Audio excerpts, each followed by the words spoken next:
You think you just fell out of a coconut tree? Men do not menstruate. Some women have penises, right? Some men have vaginas. Oh man, you don't want a grandkid? No problem. Oh man, well dude, you're a weak man, dude. LGBTQIA+++, and then we included men who dress up like women and mock women, like influencer Dylan Mulvaney. Everything Manly Podcast is a place where men can come to be taught and encouraged to think and act like men in a world where men are being feminized. John and Tommy are two men who want to encourage men how to think and act in a feminized world. Hey guys, welcome to another Everything Manly Podcast. And today we have a guest, John. We do. Mr. Logan Turner. Thank you for joining us, brother. Appreciate it. Yeah, man. Good to be here. So we have decided to do this podcast. There's been so much that's gone on since the metro train stabbing. Yeah. I thought that was going to be a issue that we needed to address, but then after that, we have the Charlie Kirk assassination. We have the guy driving into the Mormon church, killing people, setting it ablaze. And you guys were telling me about a sniper. Yeah, a guy from the boat in North Carolina. So shooting 3 people. Yeah, I feel that we need to just to talk about these things as men, help men have some type of framework for how to think through this, how to respond to stuff like this. And also the freedom of speech issue. Yeah. Yeah, what was his name? Jimmy Kimmel. Yeah. He got fired. Yeah. And then hired back on. So I'm glad we've given this thing, all this news, a little bit of time to breathe. Yeah. Because there's been a lot of moving, a lot of coming and going. So let's talk about the freedom of speech to start with here with Jimmy Kimmel, and because there's a difference between freedom of speech and your boss not liking what you're saying. That's right. Yeah. And we've talked about it before. You know, you always chase the money. You know. Yeah. And so if you can say things with freedom, but you don't have to get away without having consequences, right? So clearly he faced a few consequences. Yeah. And it was short-lived. Yeah. I don't know if it was a publicity thing, and they said, well, we'll get him out for a little while and draw attention back to him by bringing him back. I don't know. I don't watch Kimmel, but yeah, I don't either. You know, the fact that happened to him, I mean, I don't say I can get too mad about it. I mean, yeah. Me and you, I think, talked about it. I'm pretty sure all of these guys signed some kind of morality clause, ethics clause in these huge contracts, right? They're not being multi-million-dollar guys and putting a black eye on their company at the same time. So, you know, I don't think it's a shock that he got fired or whatever. I don't know if he got fired. He put off the air, but they're saying some of the networks still haven't picked him back up. Yeah, like Bright Star, still they're not showing this stuff. Yeah. It's almost like our culture's come to a point where the gloves are off in every area. Mm-hmm. Like there is no decorum anymore. Yeah, you know, and whether it's Trump posting sombrero memes of Schumer and the other guy, or it's like the gloves are off. And so as men, we need to learn how to navigate, not to get in the mud, but actually to be able to speak truth to these situations and to be able to think through these situations critically. Logan, you got anything to add to something like a Kimmel and how we should be thinking about it? I don't know. That seems like it's a tricky subject and like a slippery slope when it comes to, okay, who is it? ABC that owns the Kimmel ABC show? Well, Disney or whatever. Yeah. Yeah. So if that company owns this show, they're kind of entitled to do with whatever is going on with that show if they want to, because they own it and they're a private company. That's right. Yeah. But on the flip side of that coin, you know, how much does that company let slide, and how far do they let that freedom of speech go? Yeah. Yeah. It's weird. Because it's not like Kimmel is sharing his view out on a street corner somewhere, right? I mean, he's sharing his view under parameters, like you said, the moral contract or the moral not the moral, but the contract framework in which he signed with ABC or Disney or whichever one. Sure. Yeah. And then they have to report to all these networks that are showing Kimmel shows. So there's more than just Kimmel. And I think that's why this is not, like you said, Logan, this is not just a clear-cut thing. This isn't, I don't think it really is a freedom of speech issue. It's having to answer to your bosses. Yeah, that's right. Like, so if I came and worked for you in your construction company, John, and I was doing something you didn't like, I would be stupid to continue to do what you didn't like, because I would eventually get canned. Yeah. Right. I mean, you'd probably give me some grace because you're a Christian man, but at the same time, you would be helping correct me in what I need to be doing. So. Well, and I think too, I was thinking through this when we were talking, I guess, a couple weeks ago about it. Freedom of speech as a First Amendment issue is the idea that I don't have to suffer legal ramifications from the state, right? Sure. Like I can't be prosecuted for the words I say. Yeah. That's a good point. And so the Constitution, because people want to hang this constitutional First Amendment thing, like you say, on a private business. Yeah. And you're like, I'm not the U.S. government, man. I'm ABC, right? Yeah. And even if you have freedom of speech, as we think about how men are to process this, just because you have liberty to do something doesn't mean you have to do it, right? Correct. So I may be able to say, without prosecution, things that I might want to say, but I also know that I may face, consequence for those things. And so even as men that are trying to, lead their families well, lead their communities well, we may want to freely say certain things, that it's okay just to not say anything. Shut up. Just be quiet. And just say, you know what? Sometimes I don't need to say it. I don't need to address and throw my thoughts in. That's a good word. And so I think that, the idea of freedom of speech, as I look at it, and I'm no scholar constitutionally, but it seems to me that even the government itself is saying, the founders are saying, you can talk about even the government, right? Yeah. And not face prosecution for it, which would have been a foreign idea coming out of kingdoms and things like that. And so for America to have that foundation is huge, but it doesn't mean there's not limitations on it. I can't say things that would harm your reputation without there being consequences. Defamation like of character. Right, like that's not a freedom of speech. Like I don't have the freedom to do that, ruin your company or ruin your, there's legal consequence for that. Yeah. And, or inciting violence or whatever. Like you can't do those kind of things. And I think there's precedent for that. We've seen where there's freedom of speech, but there's limits. Yeah. And I think therein is the point. I don't think you could take it as far as defamation of what he did, but he says that he was just telling a joke. But if you listen to it, he really wasn't telling a joke. He was basically spouting lies. He was telling a lie. Yeah, because the young man that did this, he was clearly supportive of transgender people. He had etched into his bullets certain memes and certain things that these younger kids know that pertain to that community. And so to say that he was MAGA, and I'm not rah MAGA, I'm just not, but I'm just trying to bring a level head to this thing, is that he was basically lying about what actually was taking place and who this young person stood with. And I think that's what the network realized, right? Yeah. Is like, man, that really wasn't a joke. I mean, whether it's funny or not doesn't matter. But just the idea is like, man, you're trying to sway a narrative here. Everything leading up to that was clearly from the prosecutors and the investigators. They're saying this is where this guy was at, and then you're saying something different to shift your audience. Again, there's a freedom to do that. Yeah. But there's also the consequence.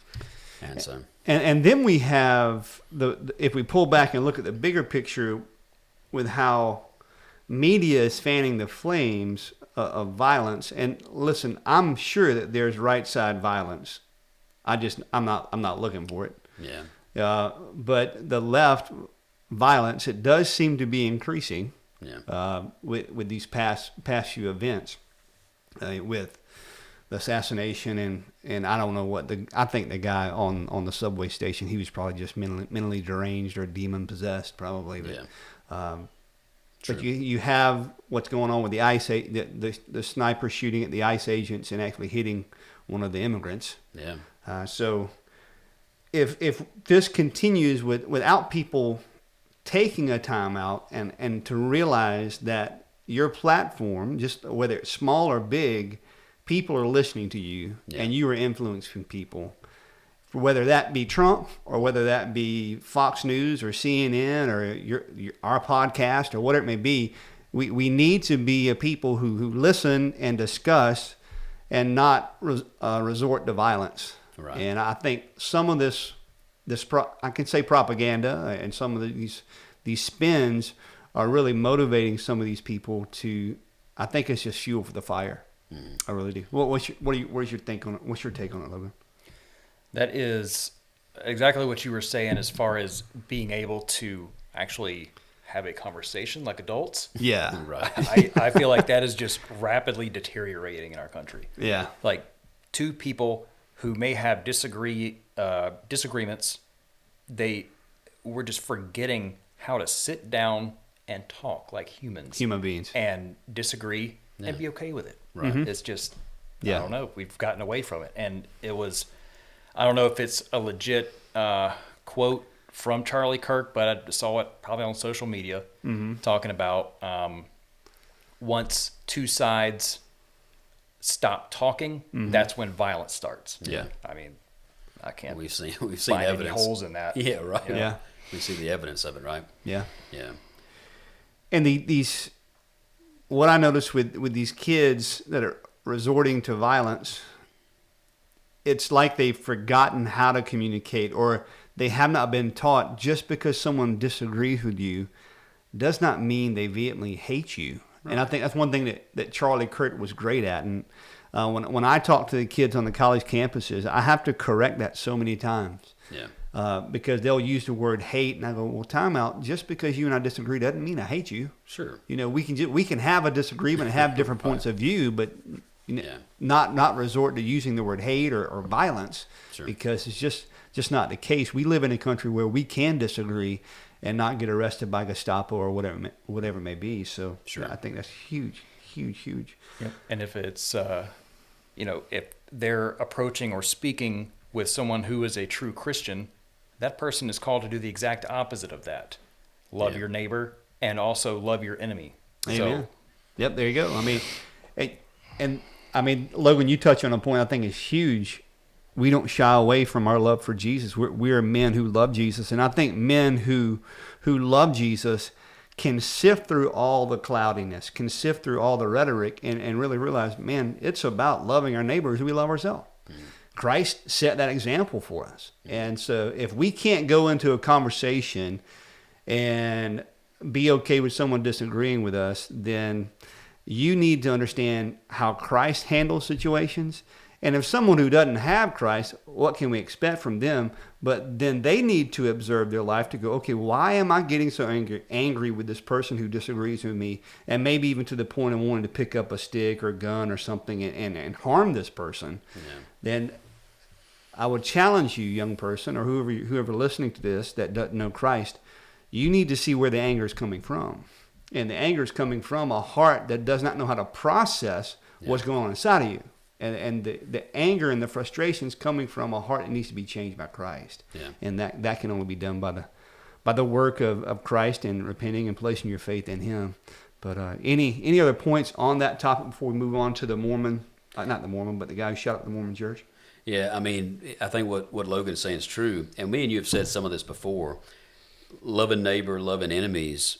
To do that, I guess, in a full sense of that, we would be convinced that that's only the Holy Spirit working through us, right? Sure. Like only that is the way that works properly, right? Yeah. But we've said before, like even those kind of principles, loving neighbors, loving enemies, those are kind of things that even non-Christians can at least go down the path in that trajectory, right? Yeah. Like they're not going to be able to fully embrace what all that means without Christ living through them. But I would say that, to the average guy, man, is it really that difficult to be kind to your neighbor? Right? I mean, is it really that difficult to you might say, man, I'm not going to be intimate and embrace this enemy of mine. I don't want to bring them in my circle that much. Yeah. But to be evil towards them, it seems like even on a common level, the atheistic guy goes, man, I just leave it alone. I'm not going to hate the guy. I'm just going to move on. Mm-hmm. So I would say, like, even for us, I mean, clearly, my conviction is that, you need to get saved so you can do these things. Yeah. But I would say even for the guy who's just on the fringes, just kind of listening in, to say, man, listen, like these are things you can do to model for your children, your wife, whatever. The guy at work I don't like, or the person up the street that's not been good to me or whatever. Like, you can still model kindness in those ways that don't transfer over into evil or responding in ways that are violent. And I think that men have this capacity to do that and to do it effectively and model it for their family, which I think is really my concern, is that guys would rise up, and show their kids and their wives and their loved ones the best way. And that's not desecrating your masculinity. No. That's actually the ultimate form of masculinity. Yeah, and yeah. what that means is to be meek. And all that simply means is to have your authority and your power under control. Sure. You have it by the reins. Right. It doesn't have you by the reins, right? Your anger and your frustration. And that's what we're seeing in our culture is people have, because they don't know how to filter through this stuff, they don't have the forgiveness and the power of Christ, the majority of people, right? That they don't know what to do with it. Yeah. And they just lash out. Yeah. And so clearly Christ is the better way. Yes. And, I would say is the sufficient way of doing it, but I think we can at least, at a bare minimum, we can head that direction, right? I mean, we can do that. And I think that's what you're touching on. I shared this with an unbeliever one time, that even if you apply the principles of Christianity, even if you're not a Christian, your life's just going to be better. Yeah, that's right. Right? Yeah, These principles that we've talked about in the first season of hard work, dedication, integrity, having discipline, and this is a form of discipline, having yourself under control, being a meek person, leading. I think that's the ultimate form of masculinity, because to be a controlled person, to have yourself under control, and I'm still a work in progress, and I'm sure all these guys sitting around this table would say the same. Amen, that's the ultimate form of being a man. Yeah. Is not being a pushover, but at the same time being able to listen to somebody, share your point of view, even if they disagree, still being kind and loving toward them. Yeah. So the Mormon, Logan, you got anything to add to that before we move on? Nope. No? Okay. The Mormon church situation that's unfolding, I'm still getting caught up on that. What we do know is the guy drove into the front of the Mormon church, began to shoot at people, hit several people, and then somehow, some way poured gas into the church and lit it ablaze, and the whole church burned to the ground. And he did that within 32 seconds without hostility, because they said the sheriff's deputies were there within 32 seconds. That's very fast. I don't know all the details of how it all unfolded, but it was a pretty intense 30 seconds to a minute.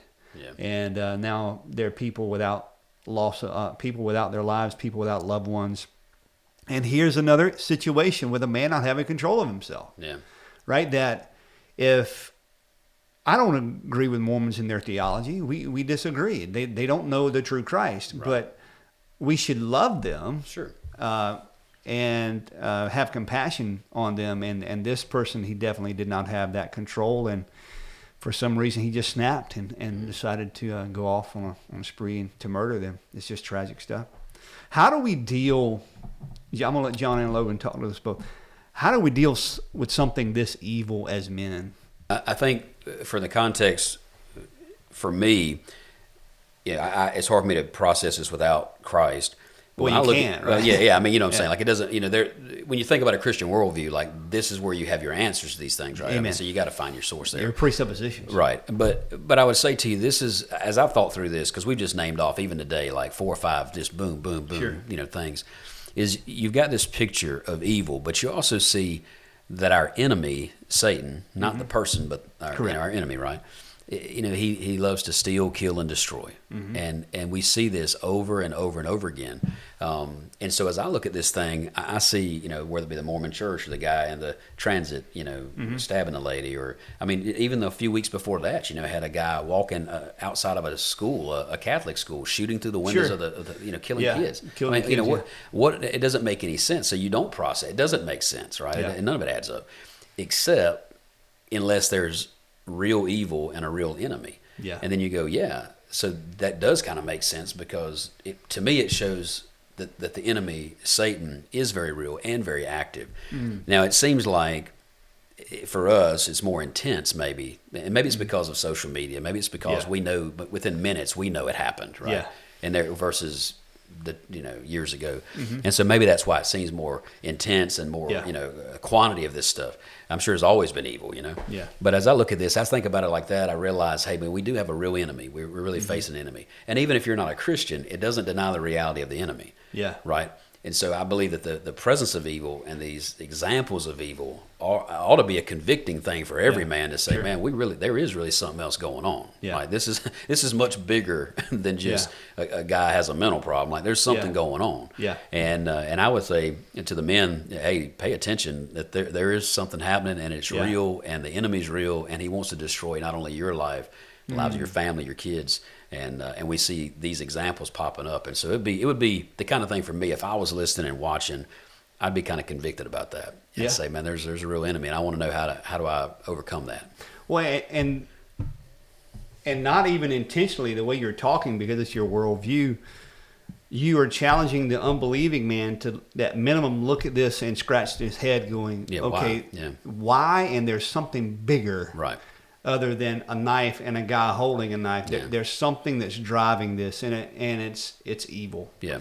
And unless you actually come to the God who's given us all things and revealed himself to us, how do you put the pieces together? I mean, I'm going to throw it back on you. Hey, I love you enough to challenge you, man. I've been challenging you guys now for 2 years. How do you answer evil from within your network of beliefs, within your presuppositions? And if you can come up with a cogent answer, hey, man, shoot me, email, give me a phone call. I'd love to talk to you, because I don't see unbelievers really able to put all these pieces together and to understand it in the level in which a Christian worldview gives you, because there's an answer for evil that Christ came to overcome it. Yeah. We're still going to wrestle with it. We're still going to deal with it. But there is an answer found in the Christian worldview. So my answer to that would be, I'll just piggyback off on what you're saying, realizing that there is evil, and the reason we have a God who gives us these standards, we can actually know what it is. Yeah. And we can know the solution for it. Logan, you got anything to add to you? Something John said about, how something has changed in our country where it, go back, I'm 40 years old, and go back 20, 25 years, you didn't hear about people shooting places up necessarily, unless I'm just not hearing it from back then. But, the first one I can think of, like domestic, large-scale violence or domestic terrorism, whatever you want to call it, was the Oklahoma City bombing. Yeah. When I was in the 90s. It's a while back. Mid-90s. Yeah. But it seemed like after that, that sort of started this thing where people just don't understand how to deal with something inside them. Yeah. Whatever it is. Yeah. And they just lash out in this extremely violent way. Yeah. You saw it with, what was it, Columbine? Columbine was probably shooting. The first big school shooting, right? It seemed like it was just a domino effect after that. People saw it and said, oh, I don't know how to deal with my stuff. I can do this too. And it's it's terrifying. Yeah. Well, you're bringing up the younger generation. You have a little girl, and John and I are a little further down the line on this thing, but we all have kids. And so I think at minimum, if you're a man listening to this podcast, you should want for the next generation to have leaders and men in their life who can speak to them, who can listen to them, who can navigate them in a better direction. So that would be my challenge. One of my challenges to you today on today's podcast is just want better for the next generation. Begin to look at your worldview. Begin to look at the pieces of your life. And if you can't answer these problems with a cogent response, then I love you, man. Come to Christ. Let him help you make sense of this stuff. Because evil is, unfortunately, it's nothing that's going to go away. It's going to ebb and flow. Sure. I got to thinking about, as you guys were talking, what if we'd have had Snapchat or Instagram or TikTok during the time of Billy the Kid or during the time of the Wild West? Right. I mean, it was massive amounts of evil going on back then too. But today, with it being in 4D, almost in your face, 3D, you watch Charlie basically get his head and neck shot off, right? And so by the time my little girl got home, she'd already seen it at volleyball practice, and she shouldn't have had to look at that. Yeah. But this is the world that we live in, guys, and it's raw, it's in your face, and being able to have a response to it, being able to have a solution for it in Christ is why I can lay my head on my pillow at night at complete peace. Well, and even where it's concerning for me to see the level of the violence, you know, and the evil and the presence of it, that's concerning. But also, it seems to be that in the aftermath of this stuff, as much as that we're also seeing a lot of people turning towards Christ. We're seeing, I mean, I'm saying it within the last month. Yes. You know, we're seeing people, you know, which is a good reminder, right? Yeah. Which is that, like you said, evil is going to be overcome. So as much as that as we see, then we're also seeing like a stadium full of people worshiping. Yeah. And we're hearing politicians present the gospel. Very rare. Which, where'd that come from? That I'm like, hey, I agree with that. Yeah. Like, you know, I'm like, I didn't even know you opened the Bible up. You know, much less could present an idea of what it means to be saved. And you're seeing like not one or two, but like multiple of these people. Yeah. And so and part of me is, as much as I'm concerned, I'm also encouraged to be like, well, God is still on this throne. And so again, you've got both of those things happening, whether you like it or not. Yeah. Right? I mean, you're watching the news just like I am. And if you're a believer or not, if you're an unbeliever, you're going, well, I'm seeing both of those things happening. Mm-hmm. So there's got to be, as much as there's an enemy, there's also a savior, right? There's also one to place my faith in. That guy's life's been radically changed by something. Yeah. And so again, it's we talk about sometimes like general revelation, you know, where God sort of shows himself in creation and those kinds of things. But then now we're even seeing, you know, those kind of things played out in real time, where people are like, man, this is like God revealing himself in the midst of evil. Yeah. And when people say, where's God in all this? Well, I don't know, man. It may not be what you wanted, but he's in the middle of it, and he's working through it. And be encouraged is what I'm saying. Amen. You know, because as a guy, you know, you could be totally discouraged right now, you know, and just like, man, why do I keep moving forward? You know, it's not worth it, but it is. You know, it is worth it. Amen. And you see someone like Erica forgiving the person who shot her husband. Yeah. You know, that's the power of forgiveness, and therein is the attractiveness of Christianity. It is the solution. Yeah. Right? So when you see this type of gratuitous evil going on in the world, you realize, what's the answer for this? You know, I got to grab onto something. There's got to be a solution here. And so when people see Christ, they understand the gospel, then they come to Christ. Yeah. And so could it be, I'm not omniscient, and that's what I always tell people with the topic of evil. None of us are omniscient, but God is. Yeah. And could it be through his great care and his great omniscience, he's allowed this to draw people to the solution of the problem? Yeah, exactly. Because we see it in us, right? Mel and I, we were talking about it last night. We were just disagreeing on a topic, and I was like, man, here it is even in me, right? That I want to raise my pride up or my head up and talk about this thing in a wrong way. And so if I can see it in me, I can promise you can see it in you. You know, we may not be the assassin or whatever it may be, but we still have evil lurking inside of us. And the only solution is the answer is Christ. So anything else on that topic before we move on to talk about the next topic? I think we're good. Okay. So what about Netflix?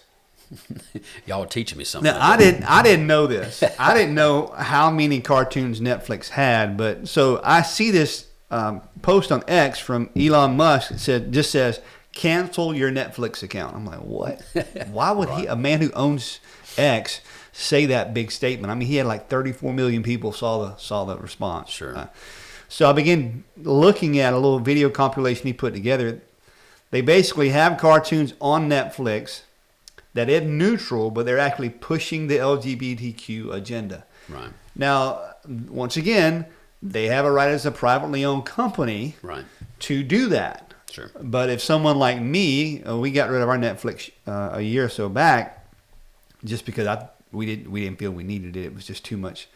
I knew there was soft porn on there, and I didn't want to be tempted with it. And I was like, man, I'll just get rid of it, right? Yeah.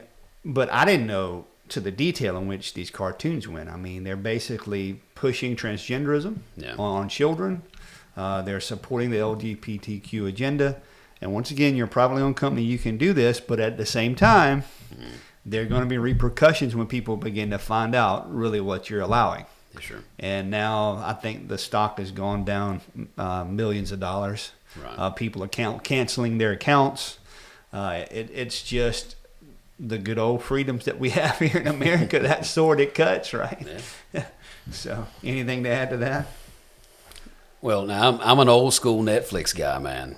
Okay. I don't know if you remember this. All right, teach me. They used to mail you DVDs. Yes, yeah, I remember that. I do. I'm old enough to remember that. Yeah, Logan, you probably don't. Yeah, do. so It's not the same thing as one of those Red boxes. Red box. Yeah, no, this same is company. This is pre-Red. I don't Box. think okay. so. No. I don't think so. Now, No. Redbox was an upgrade. Yeah, Netflix used to have a thing where you would. I know the kids have never heard of this, but we would, we'd sign up, and then you had a queue of movies. You pick out, hey, I like these 3 or 4. And they click, click, send them click. to you in the mail. And then you had a monthly subscription, and then they'd mail you a DVD in a pack.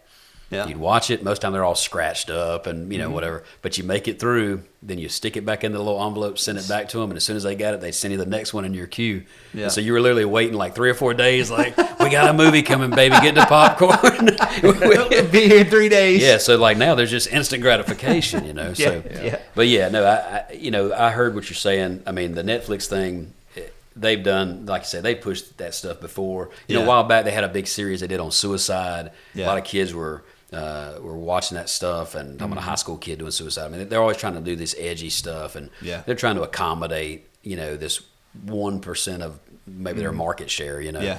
And again, I'm with you. Hey, man, lose the money, and maybe money talks, and maybe you back up and punt. Yeah. But I also I just throw this out there for you guys to talk about too, because I think about this, and I hadn't really heard about it till we talked today. Yeah. I hadn't paid attention.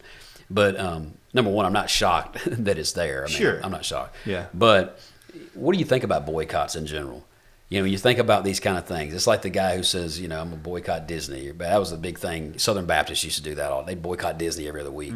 After their vacation was over, then they boycott Disney. But, you boycott it. We were boycotting Disney back in the early 2000s, Yeah. But you boycott a Netflix. You boycott, then do you boycott Prime? Do you say, so I mean, as just a man and even as a Christian, right? Yeah. Like, how do we process those kind of boycotts, Yeah. I mean, I don't know. What do you think? I think you got to pick your battles. I mean, having the freedom of speech is important, and how you want to engage in that, I think, is important, because I think there's a fight around every turn. Yeah. And so I think you really do have to choose what battles you want to fight. And I do think a topic like this that's so culturally hot, and with such a hot button issue. I think it's worth boycotting this topic, just in my opinion. Now, once again, I'm sure there are people maybe listening to this that will completely disagree with me. Yeah. But I would say boycotts in general, if they're driving at the moral framework of our society, are good. I think it's good to boycott them. What do you think, Logan? Yeah. I think if, like, Netflix is a private company, they're entitled to put on there whatever they want to, but they have to know that there's going to be consequences for what they put on there. Yeah. And if I boycott them myself, they're not going to even notice. They don't care. Right. Yeah. But if I can get people on board, and like Musk apparently did have right. tons of people What do a it, platform. that's going to make a that difference makes a difference, probably. mate. Yeah. But man, pushing the transgender kind of stuff to kids is incredibly dangerous for their growing up, their development. That's poison. Yeah. Well, but I agree with that. And here is any type of belief that's going to affect your physical body. Man, take time to process through that. Even if you're not a believer, do you want to be allowing a 5-year-old child to take hormone blockers, or to have a 10-year-old child mutilate themselves? Even if you're an unbeliever, think about that for a bit. God has designed these human bodies to grow and to flourish certain ways. I don't agree with you, but okay, you get 18, 20. All right, you can make your own decision. I'm not going to agree with you because I'm a Christian. I think God's made us all in His image, and we're male and female. There's no way around that. 99.9% of the population has that way. You have hermaphrodites, things that just happen in weird ways, right? And it's not because God's bad, but because we live in a broken world that you have to navigate through. But the majority of society is either XX or XY. Right. And just take pause just for a bit, even if you disagree with me here and disagree with us. You don't want to do something that's going to destroy your body for life. And Albert Mohler said this probably 5 years ago. He says, "You wait. This wave hadn't crashed. When we're a generation away from this thing, or 20 or 25 years out, you're going to see these devastated humans and these bodies that have been mutilated, and they can't change back, and I think we're seeing some of that now. I think we're starting to see some of the repercussions of that. Now, I can't say, and I didn't do enough research to say that, that's what happened to Tyler Robinson, or that's what's bringing about some of these people shooting and hurting people. But I can tell you these hormone blockers aren't helping you think clearly. They're helping you, if anything, helping you think more distortedly about who you are. It's distorting the reality. Yeah. And when we talk about this, like this Netflix thing or whatever, I think it started a decade ago. Yeah. Where you start changing definitions and things like this when it comes to some of these morality issues. And I think, people would be like, well, this only affects us. And then those of us that would speak against it, they say, it doesn't bother you, leave us alone. And then it goes from redefining marriage. Yeah. Now it becomes a same-sex union. Yeah. Right? And you're like, well, that's not marriage. Yeah, it is. Same thing. It doesn't bother you. Leave us alone. And then we're like, we know where this is going. Next thing you know, now they're in your bathroom. Yeah. You've got these people that are mislabeling themselves to get access. And you go, hey, it can't get any worse. And now you got a cartoon about it, which clearly is trying to influence a generation. Yeah. And so there's, and as much as what I would say is like, whether you boycott Netflix or you don't, like I grew up in a generation, man, where preachers would talk about throwing the TV out the window and shooting it with a gun and all that. Man, I got a TV in my house. All right, I'm just saying. I do too. But I'm not that guy. But I'm saying, when I think about these boycott things, I do process it a little bit. I'm like you. In a way, I get it. My $15 a month probably ain't a dent in the bucket, right, for what they got. But I do think about our responsibility, whether you cancel it or not. And I think people have legitimate reasons to do that, whether it be that or whatever. But whatever they've got going on, if Netflix will make money off of it, then so will Prime, right? So will Hulu, so will the next streaming device.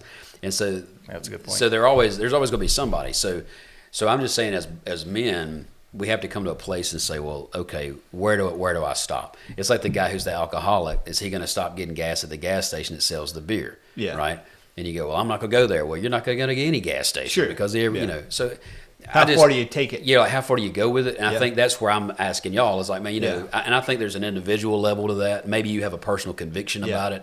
And I'm one of those guys that says, man, if you've got a conviction over something, I wouldn't violate that conviction. Yeah. Amen. Right. And if that's pornography, if that's whatever, especially if you had like young kids in your house that that you're having not a way to really guide this. And so anyway, like for me, number one, I didn't even know it was there. Number two, obviously I'd never look at it because I could care less. Yeah, exactly. But what I'm saying, it's like we got to figure those things out of how do we draw those lines. And I think with your family, maybe your position, your influence, whatever your platform is, that might determine how you interact. And so all I'm getting at is, I guess, to say different men might respond in different ways.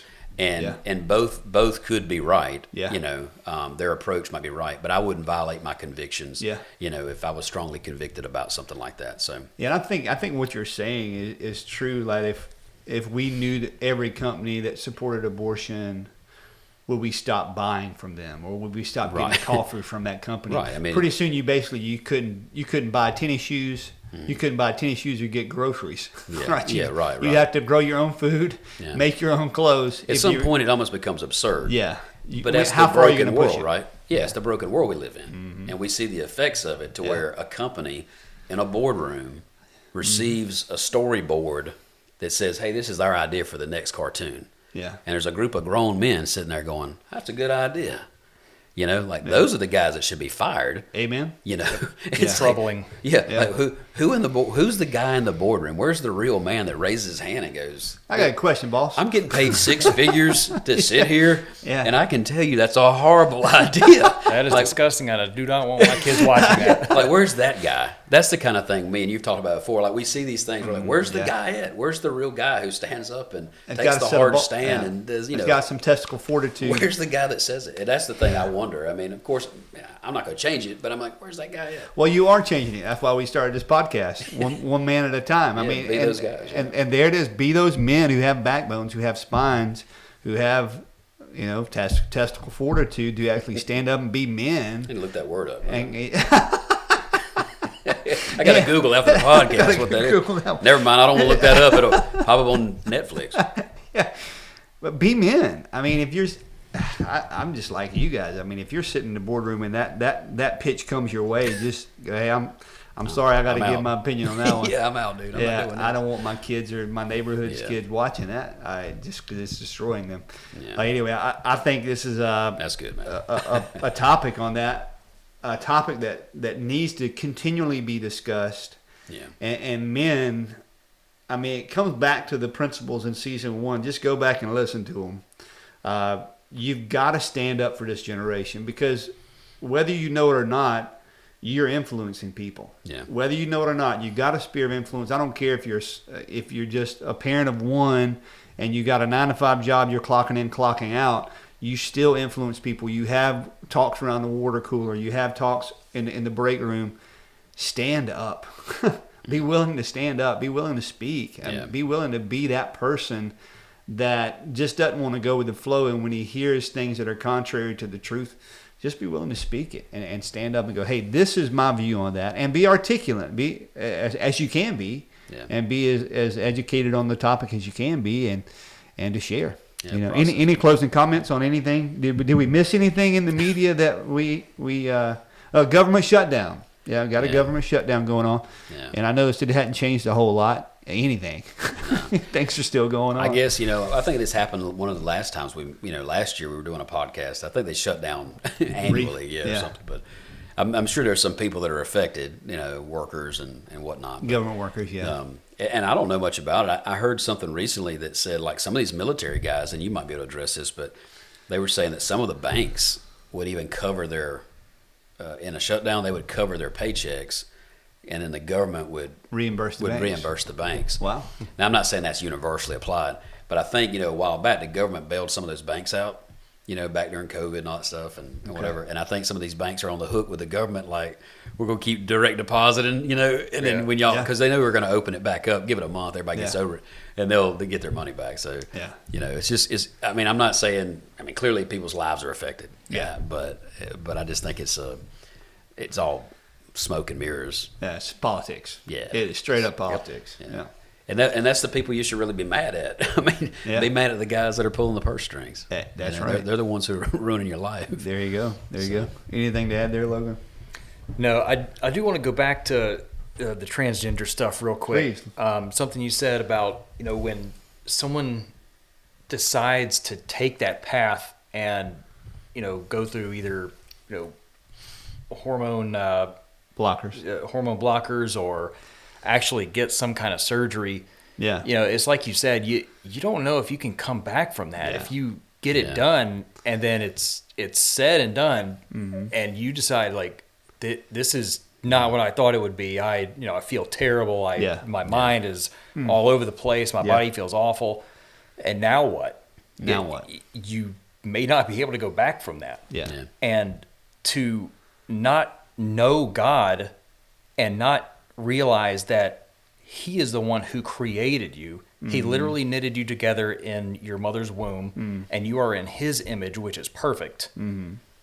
And to kind of change that in this broken world because you don't like something about yourself is to pretty much go against Him, to rebel against His perfect creation, which is your body. He's the one who created it. Yeah.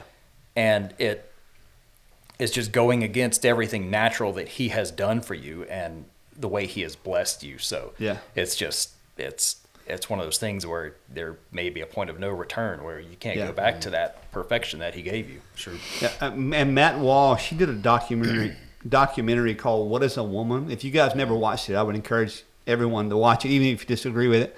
He interviewed a woman who was transitioning into a male, took the muscle from her thigh to make her a penis, and her vagina, which has pubic hair in it, as they formed the penis, however that worked. Hey, don't ask me any questions. It's on Netflix. Yeah. They made a cartoon about it. She began to get an internal infection because of the pubic hair. Wow. And she is slowly dying, and there's nothing the doctors can do for her. And I say her because she's a female who was transitioning into being a male. and she could potentially be dead because the documentary is like a year old, and they said the doctors just gave her a few months to live. Right. Wow. Yeah. So, case in point, if you want to see evidence of what Logan's talking about, just simply go to Matt Walsh's "What Is a Woman" documentary, and you'll see that part of the documentary. Yeah, it's tragic, and the whole irony of what Matt was doing was just simply asking the one question to professors, anyone who would give him an audience, to an old drunk bartender in the middle of America. He just asked, "What is a woman?" Yeah. What is a woman? And it amazes me how the basic barfly could answer it, Sure, but the PhDs couldn't. Yeah, know? trying to cover themselves. Yeah. I wondered if they just didn't want to answer it. Exactly. 100%. I think he even went to like a tribe in Africa and asked them, and they were like, "Oh, that's simple. Let me show you what a woman is. Let me show you what a man is." They get it, right? Yeah, a 5-year-old gets it. Yeah, 100%. You know. So anyway, all right, guys. Just in summary, men should be able to talk about evil, and the Christian worldview gives men the answer, a solution for evil. We should be able to navigate listening and disagreeing with someone and not being violent. That's the opposite of what your culture is showing you. And then here at the end with transgenderism or any type of distortion of reality, we should be able to stand and speak against that, and doing it in a loving way, having yourself under control, being meek. That's one of the most manliest characteristics you can have, is meekness, and that is just authority and power under control. Any closing comments, guys, on anything? No? We definitely covered the spectrum. We covered a lot today. Definitely covered a lot of the Thank you, news. Logan. Logan, thanks for joining us, man. Thanks for Maybe having you me. can join us some more. That's fun. I appreciate it. Yeah, guys, I'm going to tell you, apply what we talked about today, and don't be a pansy. That's right. I mean, don't be a pansy. Be a man. And we appreciate you listening to Everything Manly Podcast. Until next time, go be a man and don't be a pansy. See you guys. See you. Bye.